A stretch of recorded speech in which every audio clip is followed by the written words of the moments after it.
मैं हूँ रेखा। डीडी बिहार के खास कार्यक्रम बिहार बिहार में आप सभी का बहुत बहुत स्वागत है। दोस्तों, एक नई सुबह की शुरुआत हो चुकी है और हर सुबह की तरह अपने विशेष मेहमान को लेकर इस कार्यक्रम में हम उपस्थित हो चुके हैं। ऐसा कहते हैं कि हर व्यक्ति को ना सब्र का दामन नहीं छोड़ना चाहिए, क्योंकि सब्र ही एक ऐसी चीज़ है, सब्र ही एक ऐसा माध्यम है जो आपको जीवन में ऊंचाइयों तक पहुंचने में आपके सहायता करते हैं। जी हाँ, कई दफ़ा जब हम अपनी मंजिल की तरफ आगे बढ़ने की कोशिश में लगे रहते हैं तो आपाधापी के समय में कई ऐसे सिचुएशंस आते हैं, कई ऐसे पल आते हैं, कई ऐसे क्षण आते हैं कि हम हताश हो जाते हैं, परेशान हो जाते हैं, निराश हो जाते हैं। लेकिन ऐसे में हमें कतई नहीं भूलना चाहिए कि यदि आपने सब्र का दामन थामे हुआ है तो एक न एक दिन मंजिल आपको ज़रूर मिलेगी। और पूरी कोशिश करनी चाहिए तमाम युवाओं को, तमाम बच्चों को, तमाम लोगों को, हर व्यक्ति अपने जीवन में सब्र को ज़रूर स्थान दीजिए। तभी आप अपनी ज़िंदगी में बहुत आगे जा सकते हैं, अपनी मंजिल को प्राप्त कर सकते हैं। और कहीं ना कहीं जब आप सब्र अपनी ज़िंदगी में शामिल करेंगे ना दोस्तों, तो आपकी ज़िंदगी खुद ब खुद लगेगी कि हाँ, ये ज़िंदगी थोड़ी आसान है। क्योंकि सपने बहुत होते हैं, कोशिशें हर इंसान करता है आगे बढ़ने की, लेकिन हर व्यक्ति की एक क्षमता होती है, उस क्षमता तक ही वो पहुंच पाता है। और उस क्षमता तक पहुंचने का नाम ही है कि आप अपने आप को सब्र की सीमा में बांध कर रखें। चलिए कार्यक्रम में आगे बढ़ते हैं। और जैसा कि आप जानते हैं कि कार्यक्रम की शुरुआत में हम सबसे पहले कुछ ऐसे महापुरुषों की बातें आपसे शेयर करते हैं जिन्होंने कई ऐसी बातें कही हैं जो ज़िंदगी में आगे बढ़ने में आपकी सहायता करते हैं, कई ऐसी बातें कही हैं जो ज़िंदगी में आपके लिए एक नई दिशा का काम करते हैं, एक नया मार्ग दिखाने की कोशिश करते हैं। तो आइए दिखाते हैं आपको क्या है अनमोल वचन।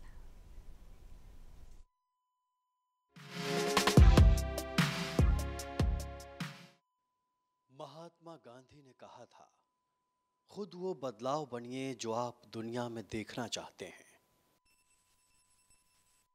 आज हमने अपने स्टूडियो में एक विशेष मेहमान को आमंत्रित किया है। आइए परिचय करवाते हैं। आप हैं डॉक्टर एम हनीफ मेवाती जी। बहुत बहुत स्वागत है डॉक्टर साहब आपका। आपके विषय में अपने दर्शकों को बताऊं, आप निदेशक हैं खादी एवं ग्रामोद्योग आयोग पटना के। बहुत सारी बातें हम करेंगे। आपने देखा भी कि किस तरीके से हस्तकरघा सप्ताह भी मनाया जा रहा है। हमने एक विशेष स्टोरी भी बनाई है जो भी हमारे दर्शक देख पाए हैं।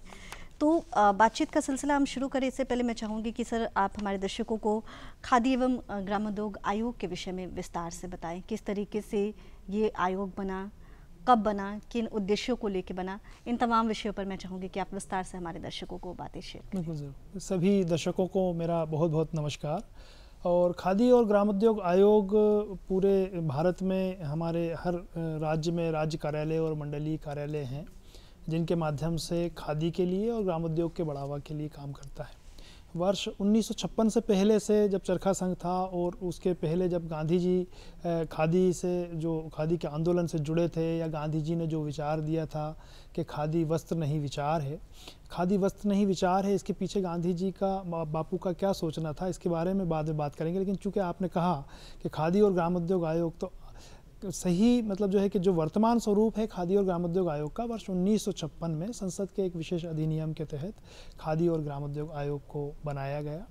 और ये जो खादी और ग्रामोद्योग आयोग है अपने राज्य कार्यालयों के माध्यम से, अपने मंडलीय कार्यालयों के माध्यम से खादी के लिए और ग्रामोद्योग के बढ़ावे के लिए, इसके माध्यम से स्वरोजगार संवर्धन के लिए, लोगों की आजीविका संवर्धन के लिए, इस सब के लिए काम करता है। अब हम देखें कि खादी वस्त्र नहीं विचार है, और जो गांधी जी का, जो बापू का हमारे जो कहना था, वो इसलिए कि खादी जो है विश्व का सर्वमान्य सबसे इको फ्रेंडली कपड़ा है। तो जब विश्व का सर्वमान्य सबसे इको फ्रेंडली कपड़ा है, और आज हम देख रहे हैं कि जब मॉडर्न ज़माने में, मॉडर्न एज में जब हम देख रहे हैं कि सारी चीज़ें बिल्कुल फिंगर टिप्स पे अवेलेबल हैं और बहुत आकर्षक तरीके से उपलब्ध हैं, लेकिन तब भी जनसामान्य का जो रुझान है फिर से प्राकृतिक चीज़ों की तरफ, केमिकल लेस चीज़ों की तरफ, और इको फ्रेंडली जो भी प्रोडक्ट्स हैं या इको फ्रेंडली जो भी एक सेवाएं हैं या क्षेत्र है, उसकी तरफ काफ़ी उनका रुझान बढ़ा है। और उसके लिए वो अतिरिक्त राशि पे करने के लिए, अतिरिक्त मूल्य उसके लिए देने के लिए भी तैयार है। क्योंकि ये हमारे वातावरण के लिए अच्छा है, ये हमारे स्वास्थ्य के लिए अच्छा है, हमारी सेहत के लिए अच्छा है, और हर तरह से। तो खादी वस्त्र नहीं विचार के पीछे बापू का यही था कि एक तो ये सबसे अच्छा इको फ्रेंडली कपड़ा है। साथ ही जब खादी बनाया जाता है तो किसान कपास उगाता है, उसको रोज़गार मिलता है। उसकी कपास की जितनी ज़्यादा खादी का उत्पादन होगा उतनी ज़्यादा कपास की खपत बढ़ेगी, उसका कंजम्पशन बढ़ेगा। कपास से हमारे all over India 6 sliver plant हैं, उनमें से एक बिहार में भी हाजीपुर में है। स्लाइवर प्लांट क्या, कपास को उसको साफ़ करके कॉटन को और उससे स्लाइवर या रोविंग बना के देते हैं, जिसको हम पूनी भी कहते हैं हमारी लोकल भाषा में। तो ये पूनी कतिनों के पास जाती है। अब कतिनों के पास में जब ये पूनी जाती है और वो कताई करके उससे धागा बनाते हैं, उससे रेशा बनाते हैं, तो उनको रोज़गार मिलता है। एक विचार ये है, जब खादी कोई पहनेगा तो वो तो बहुत आगे की बात है। अब 2 पीढ़ियों को यहाँ रोज़गार मिल चुका है, कतिनों को और हमारे किसानों को। अब देखेंगे आगे कि जब वो धागा बनने के बाद में उस धागे की रंगाई का काम, तो जो रंगरेजी का काम करते हैं, जिसको हम डाइंग बोलते हैं, आजकल मॉडर्न डाइंग प्लांट लगते हैं, या परंपरागत तरीके से जो प्राकृतिक रंगों से, टेसू से, कनेर से, दूसरे बहुत सारी ऐसी चीज़ें हैं जिनसे गोबर के भी रंग होते हैं। तो इन रंगों से इन धागों को रंगा जाता है और आकर्षक तरीके से फिर इसकी अगली वार्पिंग होती है। वार्पिंग जिसको हम ताना बाना बोलते हैं हमारी भाषा में। ताना यानी जो तना हुआ रहता है और बाना वो जो इस तरीके से हाथ हिलाता है। तो ऐसे इस तरह से जाके कपड़ा तैयार होता है खादी का। यानी खादी की जो परिभाषा है, हाथ से काता हुआ और हाथ से बुना हुआ। जब हाथ से काता जाता है, हाथ से उसको बुना जाता है, या रंगाई का काम है, या कपड़ा बनने के बाद में उसमें उसकी सफाई या धुलाई का जो काम है, वो सारी चीज़ों में बहुत सारे लोगों को रोज़गार मिलता है। बहुत सारे लोगों की आजीविका, लाखों लोगों को इसमें रोज़गार मिलता है। और यही विचार इसके पीछे छुपा हुआ है कि हम बिल्कुल केमिकल लेस पहने, सबसे ज़्यादा इको फ्रेंडली पहने और लाखों लोगों को इसके माध्यम से रोज़गार मिले। साथ ही जो सिंथेटिक यान से या जो मिल्स में बने हुए जो कपड़े होते हैं, उसके बड़े अलग अलग तरह के दुष्प्रभाव होते हैं। अगर सर्दियों के दिनों में आप देखें तो ये सामान्य बात है कि अचानक हम एक दूसरे से शेक हैंड करने के लिए भी हाथ मिलाते हैं, या किसी सतह को धातु की छूते हैं तो अचानक से स्पार्क जैसा हमको लगता है, करंट जैसा हमको फील होता है। ये सब सिंथेटिक यान के कपड़े पहनने की वजह से होता है। तो हमारे शरीर के अंदर इस तरीके का ऊर्जा का जब संवहन होता है, तो आप देखिए कि किस प्रकार के नकारात्मक प्रभाव भी शरीर के ऊपर, हमारी सेहत के ऊपर पड़ते होंगे। तो ये खादी और ग्रामोद्योग आयोग का एक तो ये खादी वाला वर्टिकल हो गया, दूसरा ग्रामोद्योग वाला हमारा वर्टिकल है। ग्रामोद्योग में जितने भी हमारी जो ग्रामीण अर्थव्यवस्था है उसके ऊपर आधारित, कृषि के ऊपर आधारित, वन के ऊपर आधारित, हमारे जो मिनरल्स हैं उसके ऊपर आधारित, कौशल के ऊपर आधारित, तकनीक के ऊपर आधारित, ऐसे बहुत सारे छोटे छोटे उद्योग होते हैं, बहुत सारे ऐसे छोटे छोटे उद्यम होते हैं। उनके बारे में हम लोग प्रशिक्षण देते हैं। प्रशिक्षण देने के साथ साथ समानांतर रूप से इनके ऊपर लगातार रिसर्च एंड डेवलपमेंट का काम होता रहता है। तो बड़े अच्छे उन्नत उपकरण होते हैं, टूल्स होते हैं, उनके बारे में उनको उपयोग करके कैसे वो आगे बढ़ सकते हैं, इसमें हम आगे भी और चर्चा में आप पूछिएगा तो आगे भी हम अभी बताएंगे। तो इस तरह से रोज़गार स्वरोजगार संवर्धन का काम करते हैं। इसके अलावा हमारी बहुत सारी योजनाएं हैं जो खादी को बढ़ावा देने के लिए या ग्रामोद्योग को बढ़ावा देने के लिए अलग अलग योजनाओं के माध्यम से भी ये काम किया जाता है। चूँकि हर आयोग का अपना एक उद्देश्य होता है। यदि हम सामाजिक उद्देश्यों की बात करें, आर्थिक उद्देश्यों की बात करें, व्यावसायिक उद्देश्यों की बात करें, अपना एक अलग अलग उद्देश्य होता है। यदि हम खादी एवं ग्रामोद्योग आयोग के कई योजनाएं जो चलाई गई हैं, इनके तमाम सामाजिक, आर्थिक और व्यावसायिक उद्देश्यों की बात करें तो क्या कुछ कहना चाहेंगे आप? बिल्कुल ठीक है। देखिए, जहाँ तक खादी और ग्रामोद्योग आयोग के आर्थिक अगर हम उद्देश्य देखें तो ये देश की अर्थव्यवस्था में लोगों को रोज़गार या स्वरोजगार से जोड़ के और उनकी आर्थिक सुदृढ़ता को बढ़ा के उसके लिए काम करने का एक मुख्य उद्देश्य के रूप में काम करते हैं। और चूँकि समाज में ही ऐसे हमारा लक्षित वर्ग होता है तो ये समाज से इस तरीके से जुड़ा हुआ है।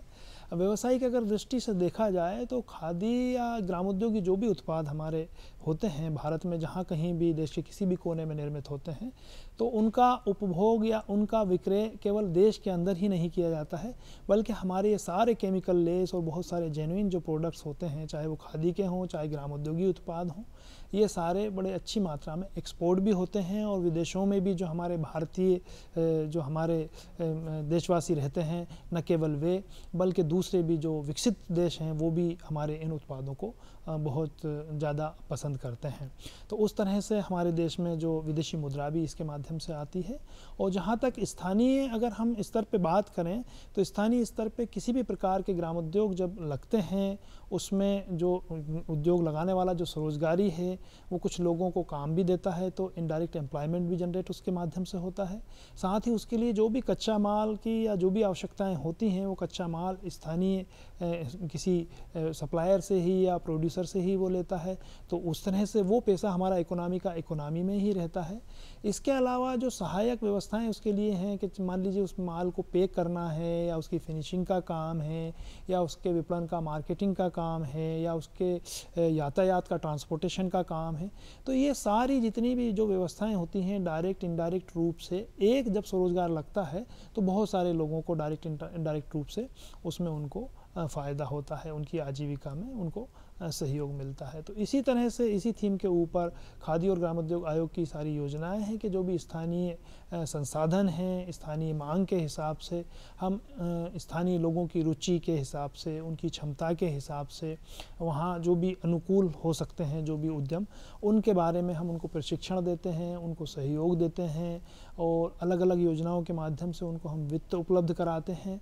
तो इस प्रकार से आप कहेंगे कि पूरा सामाजिक आर्थिक एक विकास के लिए खादी और ग्रामोद्योग आयोग भारत के अंदर काम करता है। जी, यदि हम प्रधानमंत्री रोजगार सृजन योजना की बात करें, कई ऐसी योजनाएं चलाई गई हैं, कई ऐसे लोग हैं जो कई ऐसे लाभार्थी हैं जो इस योजना का लाभ भी उठा रहे हैं।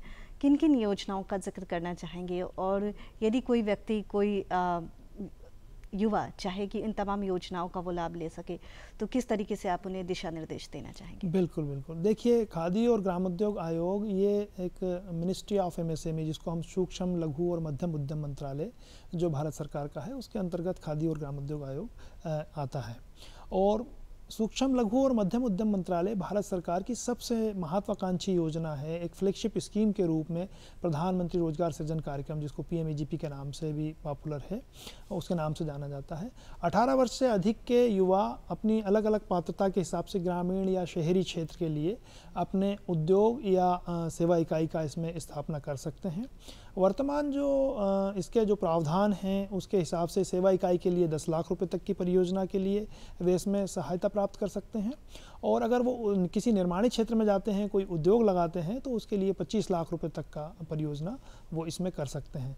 ग्रामीण क्षेत्रों में इसमें जो भी परियोजना लागत है जो उसका 35% तक इसमें अनुदान का प्रावधान है, जबकि शहरी क्षेत्रों में 25% तक का इसमें अनुदान का प्रावधान है। एक बहुत नाम मात्र का एक अंशदान होता है जो भी युवा हितग्राही इसमें आते हैं।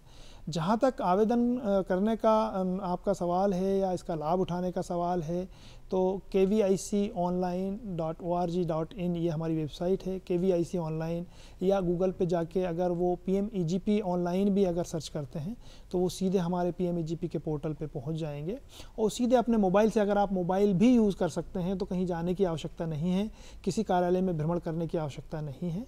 आप वहाँ जाके वहाँ आपको अलग अलग भाषाओं में वीडियो ट्यूटोरियल भी मिलेंगे। आवेदन करने से पहले अगर आप चाहें तो हिंदी में ट्यूटोरियल देख सकते हैं कि किस प्रकार से आपको आवेदन करना है, क्या उसके विभिन्न चरण हैं, कौन कौन से कागज़ उसमें लगेंगे, वो सब पहले देख लिया जाएगा।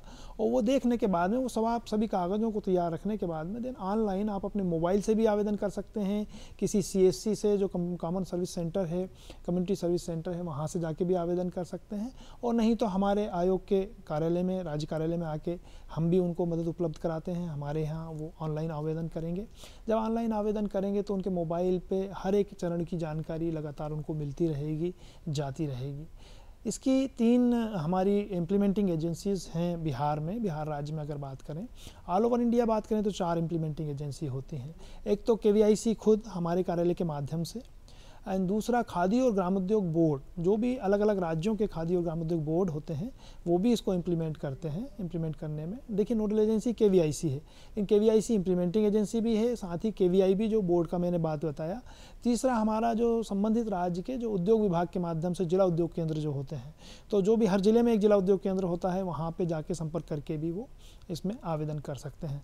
कुछ राज्यों में क्वायर बोर्ड के ऑफिस हैं, जो मिनिस्ट्री ऑफ MSME के क्वायर बोर्ड भी एक, तो क्वायर बोर्ड जहाँ पे हैं जिन राज्यों में, तो वो क्वायर बोर्ड भी इसकी एक इम्प्लीमेंटिंग एजेंसी के रूप में है।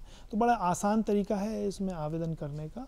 अगर 3 साल तक अच्छे से इकाई स्थापित करके और बराबर से पुनर्भुगतान करते हैं बैंक का, तो निर्माणी क्षेत्र के लिए 1 करोड़ रुपए तक की इकाई के लिए फिर एक टॉपअप, एक PMEGP 2 के नाम से इसको जाना जाता है, फिर उसमें 15 से 20% तक की उसमें अनुदान का उसमें प्रावधान होता है। तो बड़ी ही अच्छी योजना है युवाओं के लिए, ऐसे लोगों के लिए जो स्वयं के मालिक बनना चाहते हैं, स्वरोजगार अपनाना चाहते हैं, कहीं नौकरी के लिए जो लालायित ना हो के अपनी मर्जी से अपने दूसरे लोगों को रोज़गार देते हुए और देश की अर्थव्यवस्था में, अपनी स्थानीय अर्थव्यवस्था में कंट्रीब्यूट करना चाहते हैं, तो उनके लिए मैं आह्वान करता हूं आपके ये दूरदर्शन के माध्यम से हमारे श्रोताओं को कि इस जानकारी को न केवल वो खुद इस्तेमाल करें, इसका फ़ायदा उठाएं, बल्कि आप अपने परिचित मित्र और रिश्तेदारों को भी बताएं कि भारत सरकार की एक ऐसी महत्वाकांक्षी योजना है जिसके माध्यम से आप कुछ क्लिक के माध्यम से आवेदन कर सकते हैं और एक अच्छे उद्योग के, अच्छी सेवा इकाई के आप मालिक बन सकते हैं, दूसरों को रोज़गार उपलब्ध करा सकते हैं।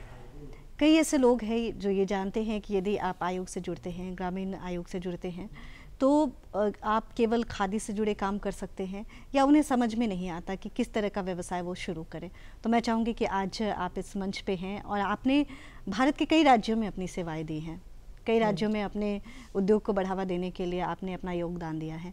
तो बिहार के लोग किन किन उद्योगों को लेकर एक बिजनेस खड़ा कर सकते हैं, खुद को स्टैब्लिश कर सकते हैं, स्वस्थापित कर सकते हैं उद्योगों के माध्यम से, इस तमाम विषय पर मैं चाहूँगी कि आप विस्तार से हमारे दर्शकों को बताएं। देखिए, ऐसा नहीं है कि मतलब ये खादी और ग्रामोद्योग आयोग जैसा कि हमारे कार्यालय का नाम है, तो खादी के लिए या ग्रामोद्योग का एक बहुत बड़ा जहाँ मतलब इसका बड़ा क्षेत्र होता है। हमारे जो भी कृषि आधारित या खाद्य आधारित कोई भी उद्योग लगा सकते हैं। इसमें आप खादी का अपैरल मेकिंग में जा सकते हैं, उसके लिए आप काम कर सकते हैं। आप देखेंगे कि बिहार में हमारा कुछ ज़िले ऐसे हैं जहाँ लीची बहुतायत होता है, चाहे मुजफ्फरपुर की हम बात करें, खगड़िया ज़िले की अगर हम बात करें, तो लीची के ऊपर आधारित बहुत सारे उद्योग हो सकते हैं। उसका प्रिपरेशन का काम है या दूसरे तरीके प्रोसेसिंग का, पैकेजिंग का काम है, उसको बाज़ार तक पहुँचाना या एक्सपोर्ट करना, उससे रिलेटेड बहुत सारे प्रोसेसिंग का ये काम हो सकता है।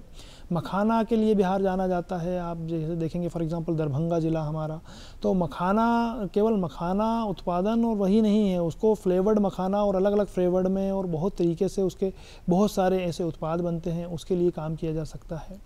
मिट्टी तो कहीं भी बिहार में होती है, तो जो हमारा मिट्टी का कुल्हड़ बनता है या मटका बनता है या बर्तन बनते हैं, ऐसा ही नहीं है, उसके बहुत सारे सजावटी आइटम बनते हैं। इसके लिए हमारा इलेक्ट्रिक पोटर व्हील्स हम लोगों को उसका ट्रेनिंग देते हैं, उसको बहुत एक नॉमिनल उस पे मार्जिन पे उनको हम देते भी हैं, फ्री ऑफ कॉस्ट भी देते हैं BPL के लोगों को, तो वो हो सकता है। आप देखेंगे गया अगरबत्ती निर्माण का काफ़ी बड़ा हब है। हम बहुत वहाँ पे देखेंगे कि अगरबत्ती मैन्युफैक्चरिंग का काम होता है। अगरबत्ती मैन्युफैक्चरिंग के लिए हैंड ऑपरेटेड वो उत्पादकता उसमें कम होती है। हम पेडल ऑपरेटेड मशीन उसमें उसकी ट्रेनिंग देते हैं, मशीन भी उनको उपलब्ध कराते हैं, तो वो हो सकता है। आप जिस क्षेत्र में भी जाइएगा, कुछ एक चीज़ों को आप छोड़ दीजिए।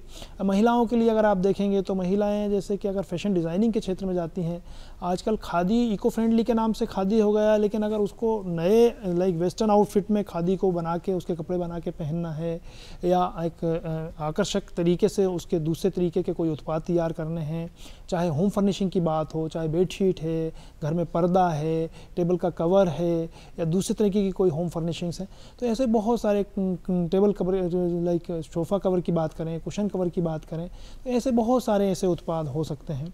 सौंदर्य उत्पादों में अगर हम देखें तो ग्रामोद्योग में बहुत एक से बढ़ के एक सौंदर्य उत्पाद आपको एलोवेरा से संबंधित उसके हैंडमेड साबुन हैं, हैंडमेड उसके जेल हैं, फेस वॉश है, चंदन का है, आंवला का है। तो ये मैं कुछ उदाहरण दे रहा हूँ, मैं ये सूची नहीं पढ़ सकता हूँ।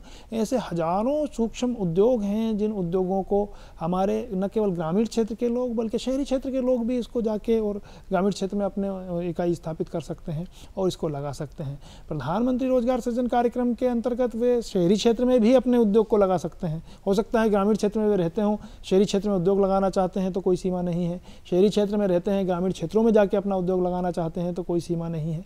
केवल इसका लाभ जो अनुदान का लाभ है वो शहरी क्षेत्र में थोड़ा 10% कम है और ग्रामीण क्षेत्रों में थोड़ा सा ज़्यादा है। जी, यदि हम महिलाओं की बात करें, कई ऐसी महिलाएं हैं जो ठीक है एक समय था जब वो घर गृहस्थी का कार्यभार संभालती थी, लेकिन जिस तरीके से रोजगार बढ़ रहे हैं, स्वरोजगार बढ़ रहे हैं, उनके दिमाग में कहीं आएगा कि नहीं मुझे भी थोड़ा सा अपना व्यवसाय शुरू करना है। तो क्या महिलाओं के लिए ऐसी कोई विशेष योजना है और क्या इसके लिए उन्हें कितना शिक्षित होना ज़रूरी है? क्योंकि ग्रामीण क्षेत्र की यदि हम बात करें सर, तो कई ऐसी महिलाओं की सोच होती है कि मैं बहुत ज़्यादा पढ़ी लिखी हूँ नहीं। यदि हम 5 साल 10 साल पीछे जाके बात करें तो उस तरह की महिलाओं के लिए क्या कुछ प्रावधान है? अगर वो व्यवसाय शुरू करना चाहे तो कैसे कर सकती है? बिल्कुल, देखिए खादी और ग्रामोद्योग आयोग में अगर हितग्राहियों की आप बात करें तो बिल्कुल निरक्षर से लेके तो हाईली एजुकेटेड जिसको हम बोलते हैं उच्च शिक्षित, मतलब पीएचडी तक भी या उससे ज़्यादा भी वो भी हमारे हितग्राही हो सकते हैं। आप जो कतिनों को देखेंगे तो ज़्यादातर हमारे जो कतिन वर्ग के जो भी महिलाएं ज़्यादा होती हैं, उसमें 70% तक भी महिलाएं होती हैं, कभी कभी उससे ज़्यादा भी महिलाएं होती हैं। तो वो महिलाओं का आप उसमें ज़्यादा आपको मिलेगा और बहुत ज़्यादा शिक्षा भी उनकी नहीं होती है। लेकिन अगर आप देखेंगे कि मान लीजिए फैशन डिज़ाइनिंग के क्षेत्र में अगर आपने कुछ विशेष शिक्षा प्राप्त की है तो खादी के अपैरल्स के ऊपर काफ़ी अच्छा आप काम कर सकते हैं और उसमें वैल्यू एडिशन करके एक खूब अच्छे मतलब जो है कि न केवल पैसा कमा सकते हैं बल्कि हमारे खादी के क्षेत्र को सशक्त भी कर सकते हैं। आप ग्रामोद्योग के आधार पे देखें कि अगर बिहार में आम का उत्पादन काफ़ी अच्छे से होता है या दूसरे ऐसे बहुत सारे हमारे ऐसे उद्यानिकी उत्पाद हैं जो हॉर्टिकल्चर उत्पाद जिनको हम कहते हैं, उनके बहुत सारे उत्पादों के अचार बनाए जा सकते हैं, उनका मुरब्बा बनाया जा सकता है, उनकी सूखी उनको ड्राई फॉर्म में करके उनकी सूखी चटनी बनाई जा सकती है, उनको फ्राइड फॉर्म में उनकी शेल्फ लाइफ 6 महीने या 1 साल तक की रखे। और उनको हमारे बहुत सारी गल्फ़ कंट्रीज़ ऐसी हैं जहाँ रेडी टू ईट या हाफ डन हाफ कुक्ड जिसको फूड बोलते हैं, फ्राइड ऑनियन या आप ड्राइड ऑनियन की बात करें या ऑनियन पाउडर की बात करें, आप टोमेटो पाउडर की बात करें, टोमेटो प्यूरी की बात करें, तो ऐसे गार्लिक प्यूरी जिसको हम लहसुन का जो गार्लिक पाउडर होता है उसकी बात हम करें, जिंजर पाउडर की अगर हम बात करें या ड्राई जिंजर की हम बात करें, तो बहुत सारी सब्जियां या बहुत सारे ऐसे उत्पाद जो कुछ भी हमारे आसपास आप देखते हैं खेतों में होते हैं, उन सब में बहुत सारी उद्योगों की उद्यमिता की संभावनाएं छिपी हुई हैं और महिलाएं इस क्षेत्र में काफ़ी अच्छे से काम कर सकती हैं। नई नई रेसिपीज़ को ला के वो रेडी टू ईट या half done half cooked foods को या जिस तरीके से आप देखेंगे बाज़ार में उपलब्ध है उसकी एक अच्छी अपनी श्रृंखला वो शुरू कर सकती हैं और प्रत्येक क्षेत्र में वो आजकल आगे बढ़ रही हैं। महिलाओं के लिए कोई सीमा नहीं है।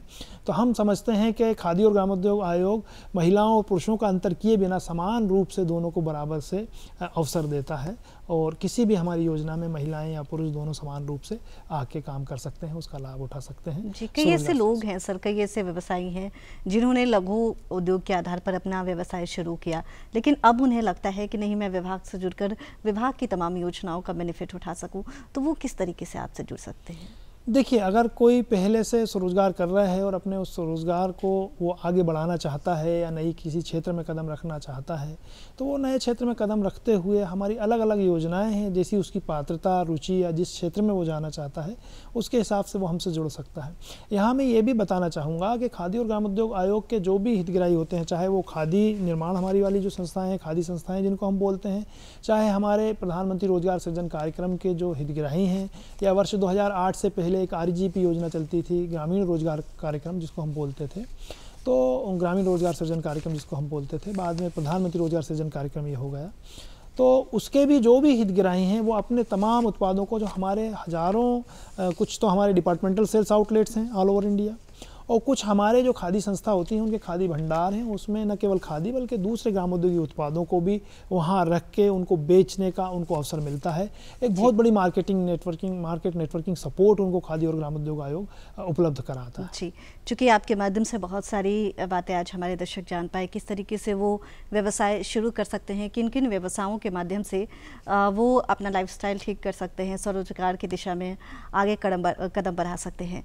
बहुत बहुत शुक्रिया कि आप इस कार्यक्रम में शामिल हुए, इतनी सारी बातें की और दर्शकों को मार्गदर्शन दिया।